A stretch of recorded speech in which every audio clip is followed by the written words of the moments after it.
Skandal terbesar dalam sejarah keuangan Asia Tenggara akhirnya terbongkar. Dari Penang hingga Beijing, lebih dari 2 juta orang jadi korban. Dan nilai kerugiannya mencapai 113 triliun rupiah. Siapa dalang di balik semuanya? Dan bagaimana jejaring ini mengikat pengusaha, politisi, hingga proyek reklamasi strategis?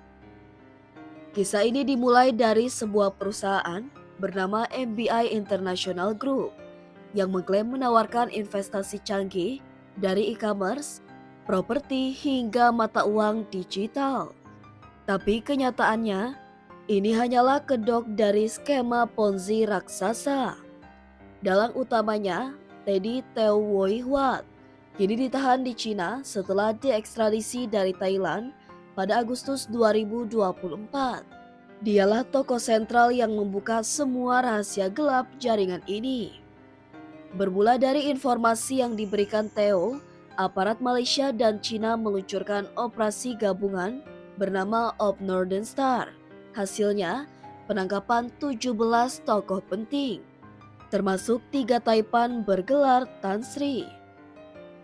Tak hanya itu, pemerintah juga menyita aset senilai 3,8 miliar ringgit Malaysia atau sekitar 13,2 triliun rupiah dari properti mewah hingga investasi saham bodong.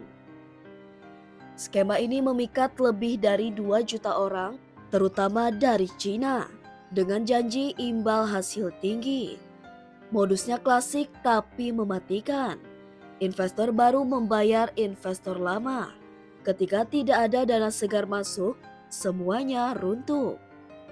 Yang mengejutkan, dana investor ternyata digunakan untuk membiayai proyek reklamasi mewah seperti di Pulau Jerejak, Penang.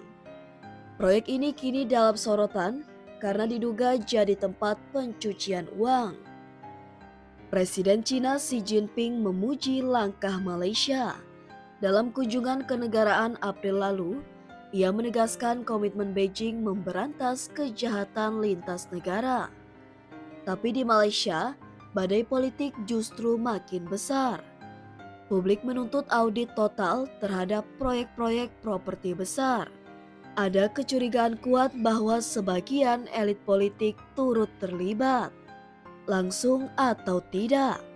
Saat ini, 988 rekening bank telah dibekukan. Penyelidikan masih terus berlanjut, terutama untuk melacak dana-dana yang masuk ke pasar modal dan memanipulasi harga saham. Tekanan terhadap otoritas dan pelaku bisnis semakin besar. Apakah ini akan membuka kotak Pandora praktik korupsi lain di Asia Tenggara? Dari Penang ke Beijing, dari proyek properti ke ruang sidang, skandal ini adalah pengingat keras bahwa kejahatan finansial bukan sekadar angka. Ini soal nasib jutaan orang yang percaya dan akhirnya dikhianati. Apakah ini akan jadi akhir dari MBI dan kroninya? Atau hanya awal dari terbongkarnya skandal yang lebih besar? Tulis pendapatmu di kolom komentar. Jangan lupa like, share, dan subscribe agar tidak ketinggalan investigasi berikutnya.